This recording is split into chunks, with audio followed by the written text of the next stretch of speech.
राजस्थान के एक छोटे से गांव दौलतपुर की कहानी है, जहां रात होते ही खौफ का साया छा जाता था। यह गांव घने जंगलों और सुनसान पहाड़ियों के बीच बसा था। गांव के लोग एक अजीब डर के साए में जी रहे थे। कई लोगों ने दावा किया था कि उन्होंने एक रहस्यमयी स्त्री को रात के अंधेरे में देखा है, जो नाचती और गाती हुई गांव के बाहरी इलाकों में घूमती है। उसके चेहरे पर एक डरावनी मुस्कान होती थी और उसकी आंखें जलती हुई लाल लगती थीं। गांव के बुजुर्ग कहते थे कि यह कोई साधारण स्त्री नहीं, बल्कि पिशाचिनी है। एक रात गांव का एक नौजवान राहुल, जो शहर से वापस अपने गांव लौट रहा था, उसने जंगल के बीच एक नारी की परछाई देखी। पहले तो उसने इसे अपना वहम समझा, लेकिन जैसे जैसे वह करीब पहुंचा, उसे एक मीठी सी आवाज सुनाई दी जो उसे अपनी ओर खींच रही थी। आवाज में एक अजीब सम्मोहन था जो उसके कदमों को अपने काबू में कर रहा था। जब उसने अपनी टॉर्च की रोशनी उस दिशा में फेंकी तो देखा कि एक सुंदर युवती लाल लिबास में खड़ी थी। राहुल ने पूछा, आप कौन हैं और यहां इस वक्त क्या कर रही हैं? युवती ने हंसते हुए कहा, मैं यहां तुम्हारे लिए आई हूं। उसकी हंसी अचानक भयावह रूप ले लेती है। राहुल की हिम्मत जवाब दे गई और वह डर के मारे उल्टा भागने लगा। पर जैसे ही उसने मुड़कर देखा, युवती की आंखें खून के जैसे लाल हो चुकी थीं और उसके दांत लंबे और नुकीले हो गए थे।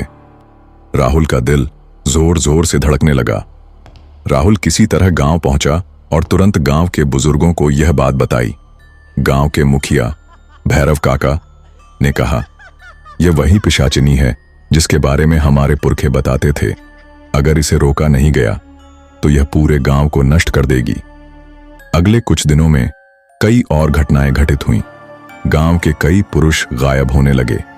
हर बार उनकी चीखें सुनाई देती थीं, लेकिन जब लोग मदद के लिए दौड़ते थे तो वहां केवल खून के निशान और टूटे फूटे पेड़ मिलते थे। पिशाचिनी का खौफ दिन ब दिन बढ़ता जा रहा था। लोग रात को घरों से निकलना बंद कर चुके थे और घरों के दरवाजों पर नीम की पत्तियां और लहसुन लटकाने लगे थे। एक रात गांव की एक वृद्ध महिला दादी मां ने बताया कि उन्होंने अपनी जवानी में भी पिशाचिनी को देखा था। वह एक सुंदर स्त्री थी जिसे उसकी मौत के बाद चुड़ैल बना दिया गया था, क्योंकि उसके साथ धोखा हुआ था। उसकी आत्मा बदला लेने के लिए वापस आई है। उसकी आत्मा को मुक्ति नहीं मिली और अब वह पिशाचिनी बन गई है। भैरव काका ने एक तांत्रिक अघोर बाबा को बुलाने का फैसला किया, जो तंत्र मंत्र और आत्माओं को नियंत्रित करने में माहिर था। अघोर बाबा गांव में पहुंचे और पिशाचिनी के बारे में सुनकर बोले, यह कोई साधारण आत्मा नहीं है। इसे तंत्र मंत्र से नहीं, बल्कि सच्चे बलिदान से ही रोका जा सकता है। अघोर बाबा ने कहा कि पिशाचिनी को रोकने के लिए उसे उसी स्थान पर बुलाना होगा जहां उसकी आत्मा बंधी हुई है। इसके लिए गांव के सबसे साहसी व्यक्ति को पिशाचिनी को चुनौती देनी होगी।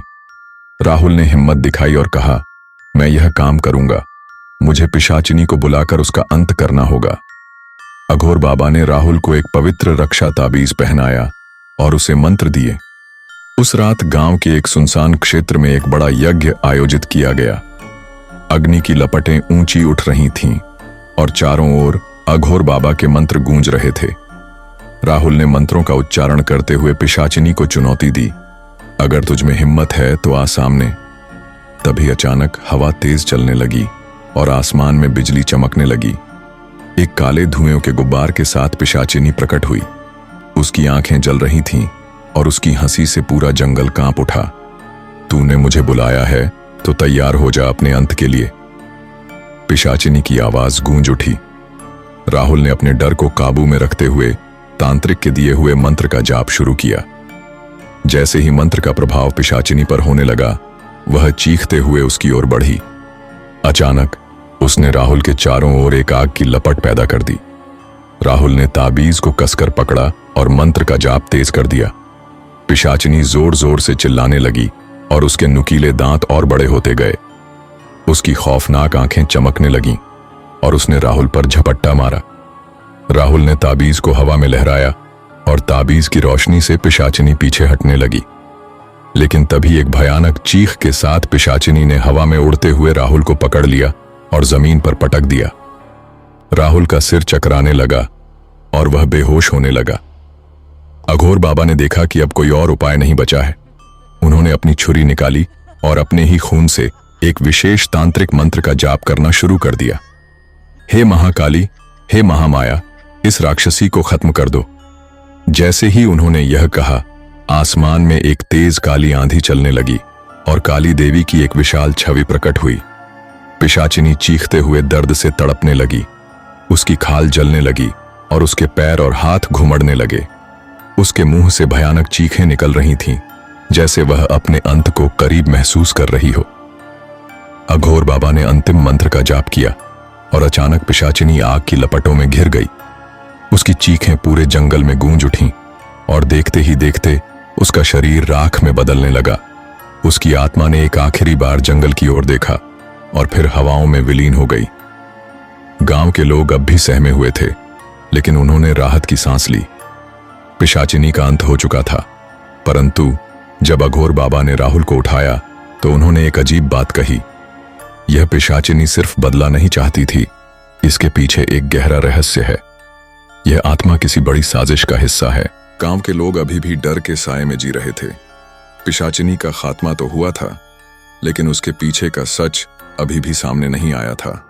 कई गांव वाले अब भी कहते थे कि रात के अंधेरे में कभी कभी उस डरावनी हंसी की आवाज सुनाई देती है। लोग अब भी अपने घरों में जल्दी लौट आते थे और नीम की पत्तियां और लहसुन अभी भी दरवाजों पर टंगे रहते थे। एक बार अघोर बाबा ने कहा, पिशाचिनी तो चली गई, पर उसका सच यहीं कहीं छुपा हुआ है। जब तक उस सच को उजागर नहीं किया जाएगा, तब तक गांव पर खतरा मंडराता रहेगा।